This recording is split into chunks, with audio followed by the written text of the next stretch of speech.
We are living at an RV park for the next 2 to 4 weeks as we replace the engine in our car. We'll give you the full story of the car soon, but long story short, head gaskets. They finally went, and we decided instead of replacing the head gaskets and then going in and doing the engine within the next couple years, and instead of getting a new car, we are going to replace the motor. That's in progress right now. So we are here at this RV park. And you know what? It is not so bad. It's just a lot different. Walking around these big rigs and then looking back at the scamp, it's like, oh, you poor things. What are you doing? And when we do talk to people and tell them that we've been full-timing in here for 4.5 years, they just think we're nuts. But when we're out in the woods, the forest is our extra living space. And we are not bound by hookups. We don't need to connect to water or to an outgoing toilet system or electricity. It's been pretty nice. We left the wood stove and our solar panels in the car as we are getting the motor replaced. And we've got our electric heater going that we keep with us always, just in case, for exactly reasons like this. There's a water spigot outside, so that's super easy to fill up the Berkey, and we're obviously connected to power. There's hot showers over there, toilets. What a dream. Couldn't see myself doing this long term. Not right now, at least. Seems like a pretty good situation, though, for older people. My grandparents did this version of this. It's like summer camp, almost, with a huge inflow and outflow of people. Turnover rate is crazy because it's a campground. In my last RV park video, I was a little bit afraid to talk to those other people with the scamp, and that's like coming out of us not seeing people because we're so far out, and also not seeing people because of COVID. But here we are around a lot more people. We're all outside. I'm making an effort to say hi to anybody who walks by or anybody that I walk by, just to exercise my social skills that have been a little rusty. It's nice to be around people for sure, though I really do love my space and my privacy. We'll get it though. We'll get it back. This is temporary. Even if we had to be here for multiple months, we're very lucky to be able to have been here. We're in the same town as the car, and everything's good and fine. We're really lucky. We are so eager to get to our property. So eager. But for whatever reason, that is not our destiny right now. And I guess I should explain that we left our property to go to Kansas City for a wedding. Now we're back in Colorado Springs working with TGA Performance on the car, and we're many hours away from our property. That was our destination, but the car just wouldn't make it there. So we've been here ever since. I'm feeling grateful and happy, and also it's an RV park. Indifferent, and he loves them so much. He missed freedom to go do whatever we want whenever we wanted, and in the pandemic done, had we not been on lockdown and everything, we kind of missed out on. I don't anymore. I mean, the only thing I miss, I think, is the freedom to just quickly go do something.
Technician team. Can we please be a team? It's kind of me.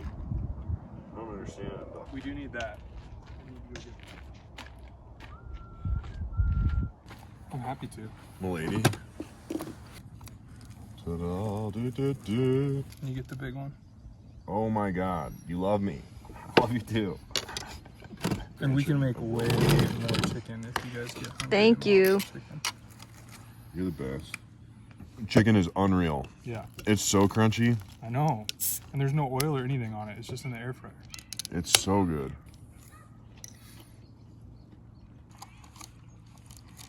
The children and dogs screaming are frightening. What are your thoughts, Elsa? Well done, you two. Thank you. It was all Barron. I tried my best. That chicken, though. You really cooked that pasta. I really did. I pulled it off at just the right time. Intuitively. I was walking to it as my timer went off. Can't pop up here. Hop up.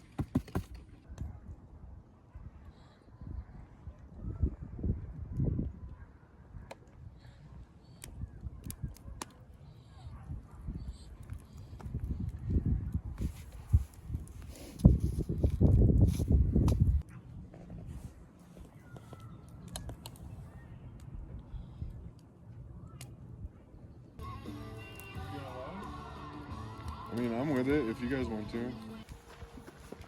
Wow.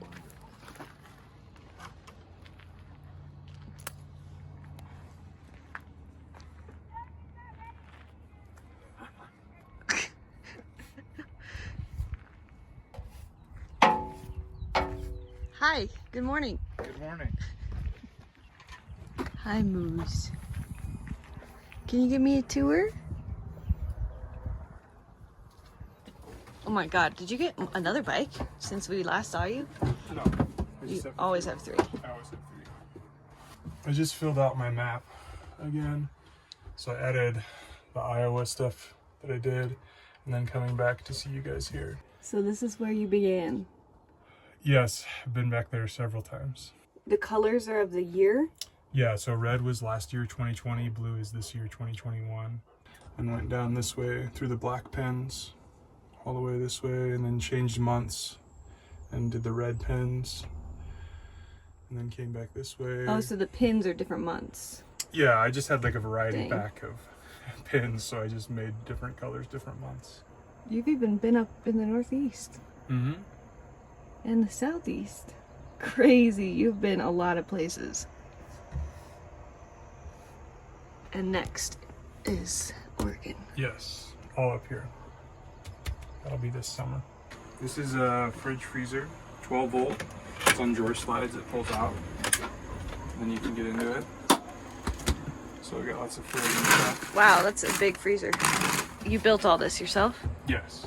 Dang. Yep. One thing you can see is here there's like 6 inches of insulation in the ceiling.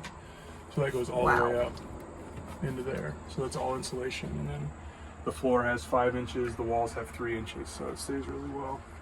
Is this your breakfast, Moose? Then this is kitchen. Kitchen, cabinets, yep. I think these are actually better than drawers in a way because I can still pull them out and use them like drawers and I can go like this, but I can still take the whole thing out with me instead of having just a drawer with slides. Yes. Bathroom. Mm-hmm. Closet. And then more clothes and Oh, wow. extra I bedding didn't see that and last time. towels and stuff like that underneath the bed.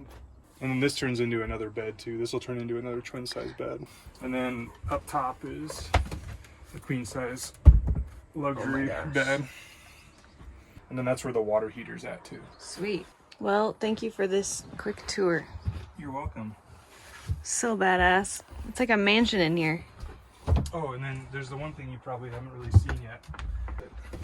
Separate the back from the front. Oh, It comes that out. is so nice. These kinds of rigs, I don't know what you'd do without a crawl through space. It would be more difficult. I mean, I don't really use it, but it's mainly for the dog. He goes back and forth.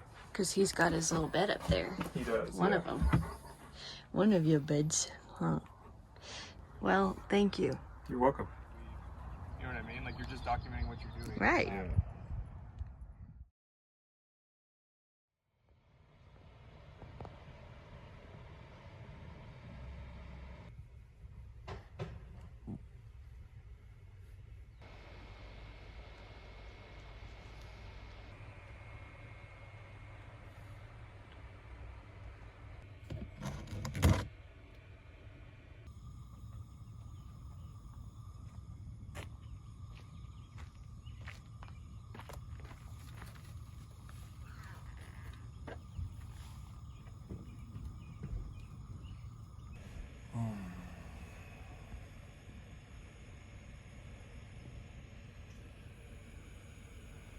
That's 1 weekend worth of trash.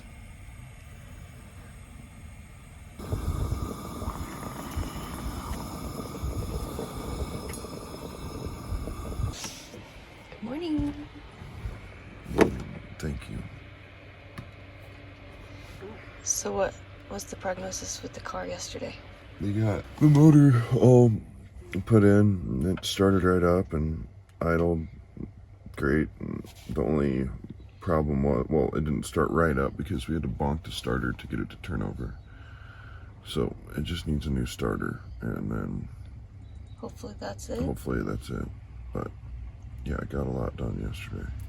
It was really fun spending the whole day with the guys at TGA yesterday. They're super awesome, and I was there for like 12 hours, and they're super sweet, and learned a lot actually.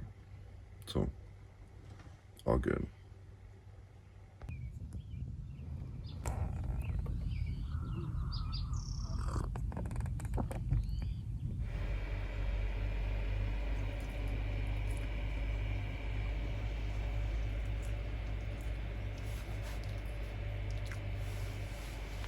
I'm gonna show you Kamp's allergy arsenal we've been keeping on the counter for easy access for the last week or so. This is lavender oil diluted in coconut oil. I just put a drop in my hands and rub it on him when he's kind of stressed. It really works well. Vitamin E oil I put straight onto any spots that he's chewing on. He hasn't been chewing that much this season. It's more so just eye itchiness. Licorice root is a really potent anti-inflammatory that doesn't suppress the immune system like a steroid. It's like a natural version of a corticosteroid. And I put about 20 drops into his food once a day for no more than 2 weeks. We've got some colloidal silver.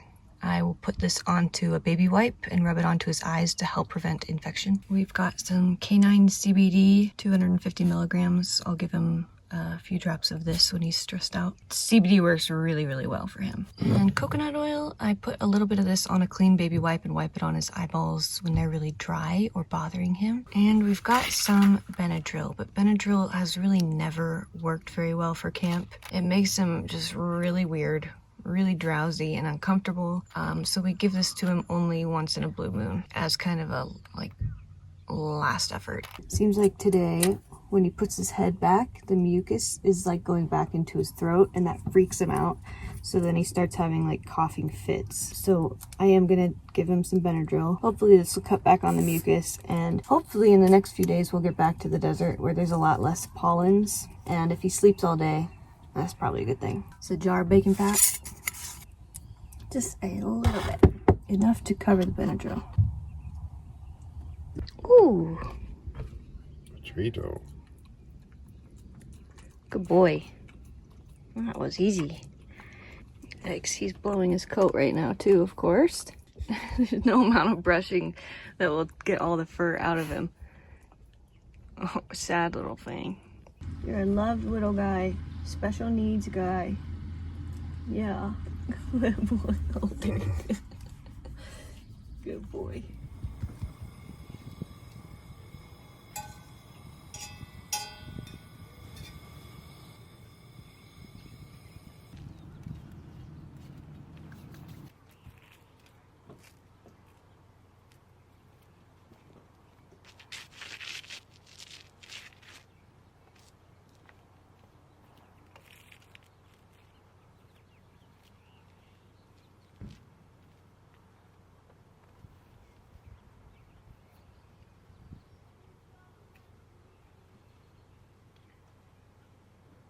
Here's some leather pieces I've been working on.